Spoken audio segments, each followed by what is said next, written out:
Hello everyone. आज आपण न्यूलँड lodge of Octave याच्याबद्दल या व्हिडिओमध्ये पाहणार आहोत. The second attempt was given by scientist Newlands. He tried to classify the elements known at that time. Okay, so let us see Newland's laws of octaves. In the year 1866, Newlands arranged the elements known at that time in an increasing order of their atomic masses. So, students, you have to remember that both the classification by Doberaners or Newland, that is based on the atomic masses of elements. Both believe that the chemical properties of elements are depends on the atomic mass of that elements. Okay, so Newlands arranged elements known at that time in an increasing order of their atomic masses. It started with the lightest element, hydrogen, that is the first element, and ended up with thorium. That was the last element known at that time. He found that, so what is the law? He found that every 8 element had a property similar to those of the first one. Every 8 element, it shows the similar properties to that of the first element. Okay, Newland compared this similarity with the octaves in music. As we know that in music there is a saptak, सा रे ग म प ध नी सा. त्याच जसं आपल्या म्युझिकमध्ये सप्तक आहे, सा रे ग म प ध नी सा. सा खालचा सा आणि वरचा सा. तर जसं प ध नीच्या नंतर परत सा येतो, त्या पद्धतीने Newland compare this classification with these octaves in music. He called the similarity observed in 8 and the first element as the law of octaves. Okay, so this is the Newland's law of octaves. Actually न्यूलँडचा पण विश्वास असा होता की chemical properties of elements are based on its atomic mass. They are related with the atomic masses. Then he arranged the elements according to the increasing order of their atomic masses. The first element was the hydrogen and the last one is the thorium. And he said that every 8th element shows the similar property to that of the first one. He compared this with the octaves in music and he said that this is the law of octaves. So see here, या ठिकाणी आपल्याला न्यूलँडचा हा table आहे, ज्यांनी classification केलं होतं एलिमेंटचं, त्याचा हा या ठिकाणी टेबल दिलेला आहे. याच्यामध्ये बघा सा रे ग म प ध नी आणि नीच्या नंतर परत सा येतो. हां, तर इंग्लिशमध्ये हे जे काही ऑक्टेव्ज आहेत ते डो रे मी फा सो ला ती डो, परत टीच्या नंतर परत डो येणार. आता या ठिकाणी जर आपण एक एक्झाम्पल घेतलं, कुठलाही एखादा एलिमेंट जर याच्यामध्ये जर का तुम्ही जर बघितला, तर समजा हा लिथियम आहे.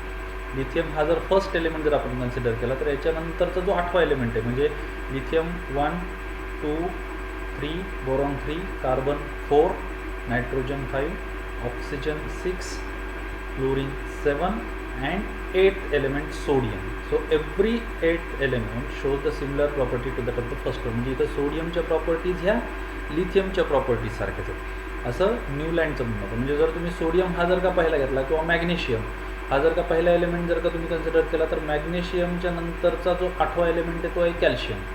मग मॅग्नेशियमच्या आणि कॅल्शियमच्या प्रॉपर्टीज सेम आहेत असं न्यूलँडचं म्हणणं होतं. या आधारावरती त्यांनी त्याचं क्लासिफिकेशन केलं होतं. त्याला न्यूलँड्स ऑक्टेव्स असं म्हणतात. ओके, लक्षात आलं. पहिला होता डोबेरेनर. डोबेरेनरने काय केलं होतं की he make the group of the 3 elements. He shows the similarities in their properties and he said that the atomic mass of the middle element, it is near about equal to the atomic masses of the rest of the 2 elements, the average of atomic masses of the rest of the 2 elements. But Doberener failed to complete to classify the all known elements at that time. The second attempt was given by the scientist Newland. So this is the Newland's octave. Newlands arranged the elements according to the increasing order of their atomic masses. याच्यामध्ये पहिला hydrogen आहे आणि शेवटचा होता thorium. या पद्धतीने यांनी हे सगळे एलिमेंट अरेंज केले आणि त्यांनी असं सांगितलं की प्रत्येक 8वा एलिमेंट आणि पहिला एलिमेंट यांच्या प्रॉपर्टीज सारख्या आहेत. त्यांनी त्याला म्युझिकचे जे ऑक्टेव्ज आहेत त्याच्याशी कम्पेअर केलं आणि त्या पद्धतीने प्रत्येक 8वा एलिमेंट हा पहिल्या एलिमेंटच्या इथं खाली, म्हणजे हायड्रोजन जर का पहिला एलिमेंट जर घेतलं तर फ्लोरीन त्याच्या खाली त्या ठिकाणी लिहिलं आहे. ओके, सो या क्लासिफिकेशनचे काही लिमिटेशन्स आहेत. हे क्लासिफिकेशन पूर्णपणे बरोबर नव्हतं किंवा त्याचे काही लिमिटेशन्स आपल्याला या ठिकाणी पाहायला मिळतात. तर आपण बघूया याचे लिमिटेशन्स काय. आता पहा, many limitations we are found in Newlands octaves. This law was found to be applicable only up to calcium. That was a first limitation of Newlands octaves. काय पहिलं लिमिटेशन काय? This law was found to be applicable only up to the calcium. म्हणजे फक्त कॅल्शियमपर्यंतच हा law चालत होता. म्हणजे magnesium जर पहिलं एलिमेंट घेतलं तर मॅग्नेशियमच्या नंतर 8वं एलिमेंट येतं कॅल्शियम. इथपर्यंतच हा चालतो. कॅल्शियमपासून जर नंतरचे जर का आपण जर बघितले तर मग त्यांच्या ज्या प्रॉपर्टीज आहेत त्यांच्या प्रॉपर्टीज त्या ठिकाणी मॅच होत नाही. जसं की या ठिकाणी सल्फर आहे. सल्फर जर का पहिले एलिमेंट जर आपण जर का या ठिकाणी घेतले तर 1 2 3 4 5 6 7 आणि 8. 8वं येतं या ठिकाणी फेरस म्हणजे आयर्न. आता सल्फर हे नॉन मेटल आहे आणि आयर्न हे मेटल आहे. म्हणजे सल्फरच्या आणि आयर्नच्या प्रॉपर्टीजमध्ये खूप भिन्नता आहे. म्हणजे पूर्ण विरुद्ध प्रॉपर्टी आहेत दोन्हीच्या. एक मेटल आहे तर दुसरं नॉन मेटल आहे. म्हणजे कॅल्शियमच्या नंतरचे जे एलिमेंट येतात ते कॅल्शियमच्या नंतरचे element Newlands laws of octaves हा रूल हा लॉ फॉलो करत नाही. सो हे फर्स्ट लिमिटेशन आहे. Next, Newland fitted all the known elements in a table 7/8, that is 56 boxes. Newland placed two elements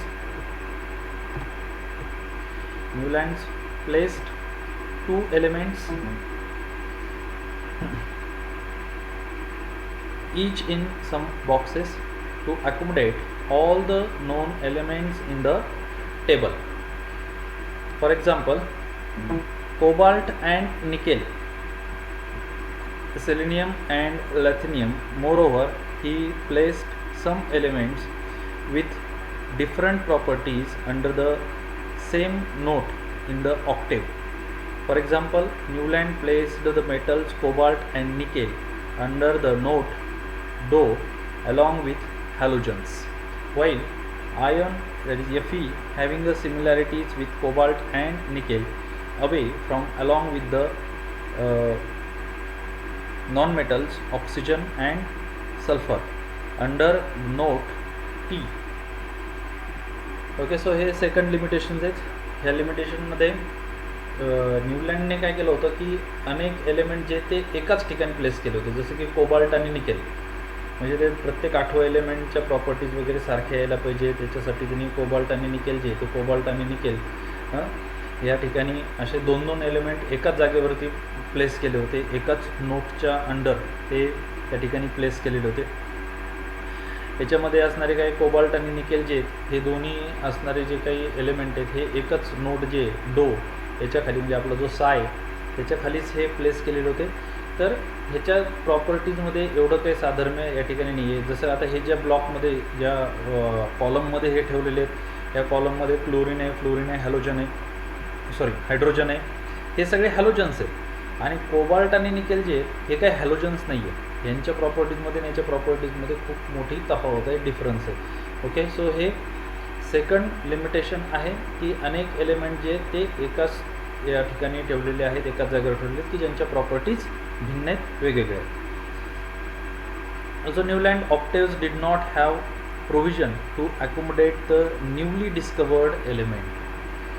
आता हे जे क्लासिफिकेशन होतं त्यावेळेस जे सापडलेले एलिमेंट होते त्याच्या आधारावरती असलेले क्लासिफिकेशन होतं.